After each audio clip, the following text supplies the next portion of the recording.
Meta has been beaten down by a considerable amount, folks, and in this video here, we're going to do a stock analysis on this company by running through the numbers from a fundamental perspective. Loading this up in the stock research tool, we have Meta pulled up. Now, this company has just been falling over the last little bit, currently sitting at $147 at the time of recording this video. Looking at the chart here, and we see a massive sell-off from pretty much last September, sitting at a high of $376 all the way down now to 147.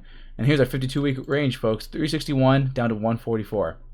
It's a huge sell-off. It's a huge sell-off for one of the FANG stocks here. They are the largest social media platform, as you know. You either have a WhatsApp, Instagram, or Facebook on your phone, so their whole market reach is pretty much 1 in 3 people out of the entire world. That's what the statistics numbers are. Is this company in the position where it should be growing slower based off the point where they're not going to be getting as many users? So that's one of the main issues that Meta has. To warrant such a huge drop in stock price is quite fascinating to me, considering what we have here on the board. So what my software does here, it takes a look at the financial statements, the cash flow statements, and the income statements, and grades it out of 10 based off of if they're making improvements or not making improvements based off certain categories. So with Meta, we are ranking this company a 9 out of 10, and the only thing that it's not getting points for is their 5-year PE ratio not being below 22.5. Now that's for our 5-year average PE ratio. But in our trailing 12 months, it's currently sitting at 11.82. To me, that screams bargain, considering it is a tech stock and probably one of the, and I said the largest social media platform in the world. Now, where it is doing a lot of things right is in the current ratio sitting above 1.5. That means they have enough assets on hand to cover their liabilities, which is great. A high return on equity average, huge amounts of EPS growth over the last 5 years. Take a look at that, guys. 1300%, where our 5-year average PE ratio is 8.77, and our EPS for the trailing 12 months is 12.20. And take a look at that. And if you compare that to our 5-year PE ratio sitting at 26.58, look at that. You're getting a lower PE ratio and a much higher EPS. This is something to consider.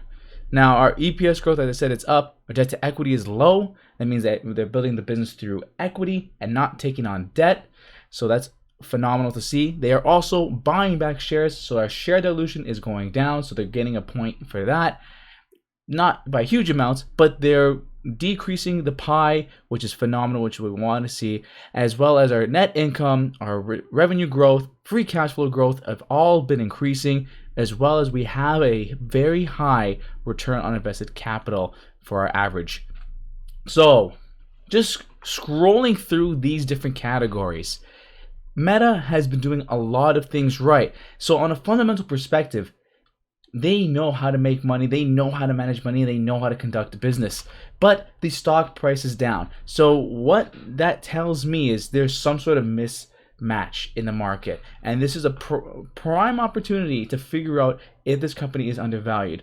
Spoiler alert, I've made a few videos on this business, and I've come to the conclusion that it is undervalued. But now with the stock price coming down lower and lower, does this still hold up? And having the information that they may not be able to grow their user base as much, and the growth might be slowing down, does this company still warrant an undervaluation?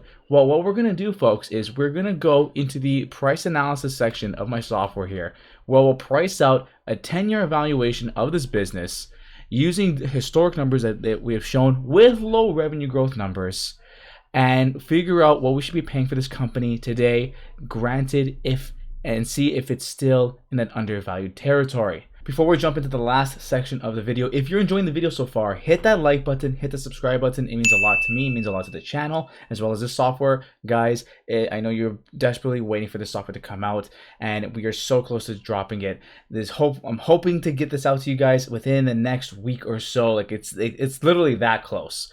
And with this software, folks, you can research any company you want and use all the different tools that the software provides. This is just the front page. We have obviously our news channels down here that provides you the latest news on the company that you're researching, as well as we have the income statements, cash flow statements, balance sheets, so on and so forth, as well as charts that indicate visually what's going on with the business. It's a whole research platform, and I'm only just scratching the surface by using the front page, the stock spec page here.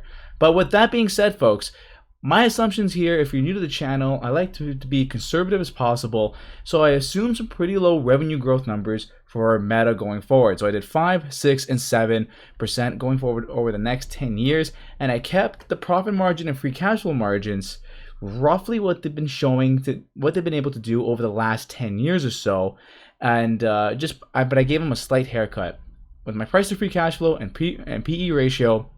I did. It kept it pretty much where we currently have been. So with a price of free cash flow, I kept it at 11, 12, and 13.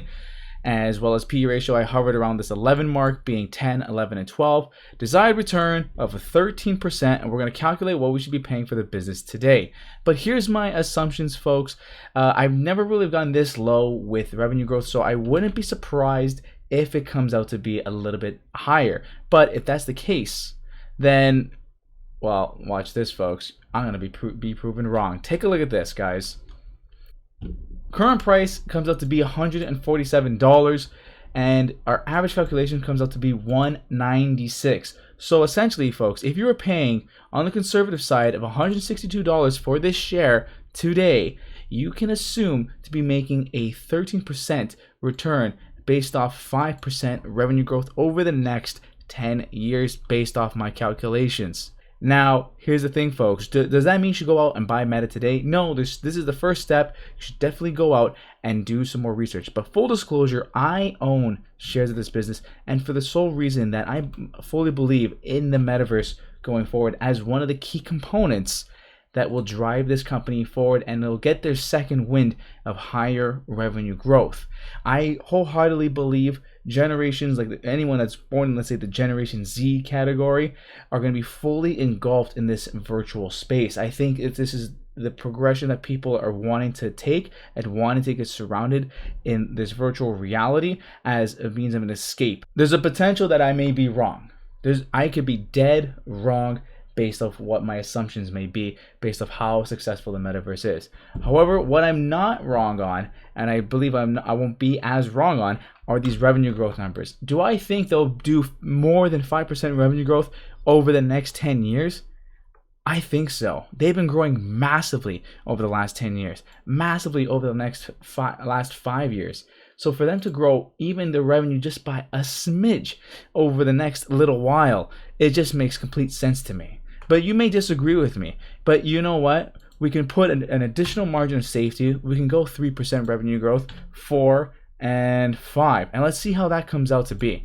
Out of curiosity, just really shrinking down the revenue growth just to see what is the minimum amount of money that we have to pay.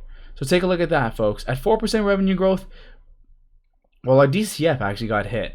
So on our conservative average here, 133 is that price point for a 3% revenue growth. But on a 4% revenue growth, it still checks out, and the average calculation still comes out to be 161.45.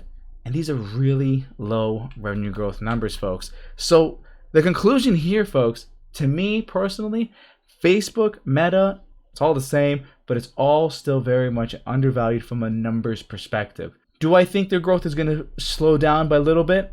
Yes, by a little bit. But I do think that this whole virtual reality space with the metaverse will ignite a second flame. With that being said, folks, if you like the video, hit that like button and subscribe button, and to follow along for more, hit that little notification bell as well for more videos like this. And if you want to see a company analyzed, write it down in the comment section below.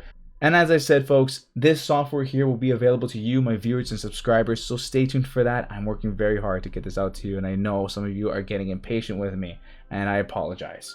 But it's a lot of work, man. It's a lot of work trying to get this concept and idea out to you guys. I didn't think it would be that popular, and people literally been sending me emails and messaging me privately to say, hey, when's it coming out, when's it coming out? And I'm like, trying to get it done.